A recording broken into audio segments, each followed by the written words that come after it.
with all the complaints from the drivers about how difficult the new cars are to drive and how much they're having to save energy and how it's not really like Formula 1 anymore, it would be nice to take time to remind us how much they are getting paid and who is the highest earning driver. Well, for the last few years, it has been Max Verstappen, person who's often most critical of F1. He gets a base salary of $70 million reportedly, and so whenever he gets upset by the racing, it might be time to remind him of that pay. Personally, myself, I would do something I hate if I was getting paid 70 million a year. Now, these payments are, of course, base salary, so there's going to be bonuses as well. Could be up to around 80 or 90 million. And these salaries, of course, are speculative because F1 doesn't openly disclose salaries. Never ask a driver what his salary is, you know. Ferrari have the highest combined salary of anyone on the grid, and Lewis Hamilton could end up being the highest paid driver this year, depending on bonuses and what you count as a salary. He gets a base of around $60 million, but this could be worth $100 million if you count his image rights, brand deals, and Mission 44 and other activities. So these bonuses could beat Verstappen, and they could also beat Verstappen in bonuses if he has a stronger season this year. Of course, he earned barely any bonuses last year. The highest paid driver will either be Verstappen or Hamilton,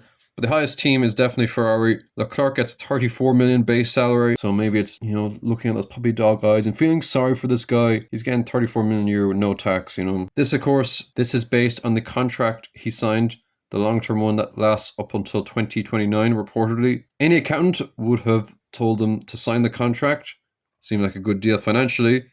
And any racing fan would have told him to run away from Ferrari as quick as possible. And now he's locked in with the team indefinitely, it seems. George Russell is the biggest increase this year in terms of salary earning. He goes up to 34 million a year now after he signed a new contract last year during what was arguably his best season of his career. And he does have big potential for bonuses this year given how strong the Merc looks, and many people are saying that he is the favourite for the World Championship. His teammate Kimi Antonelli earns quite a bit less. That's mainly down to rookie drivers in their rookie deals generally earn around $2 to $5 million. McLaren aren't that high up in terms of driver pay. The defending world champion Lando Norris gets 30 million, while Oscar Piastri gets 13.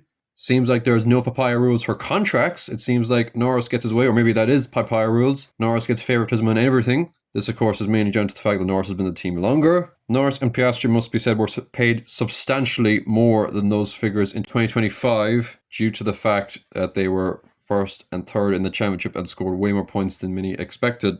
Every single driver, it seems on the list, is earning higher than they've ever done in their careers, with the big exception being Fernando Alonso, who would have earned higher in his McLaren and Ferrari days. He still earns 20 million a year at Aston Martin, and might need to spend those on a box of tissues, I'd say, given it the way the Aston is going this year. Stroll gets paid 12 million a year. Nice to see family businesses paying out well. And Williams, last team I'm going to go through, Sainz gets 13 million a year and Albon 12 million a year. So they have the most equal driver pay package. Both those contracts were signed during the 2024 season. F1, of course, as a whole does not have a salary cap for the drivers. The budget cap only applies to the team employees. And while rookies earn less, meaning that teams sometimes are encouraged to sign rookies, particularly as they seem to be performing quite well, the fact that they don't affect salary cap meaning that the top 4 teams especially pay a lot more to their drivers. And it is my view that we should have a salary cap in the next few years on the driver pay. It seems like the way to go. All the American sports have it, and it would encourage a more spread out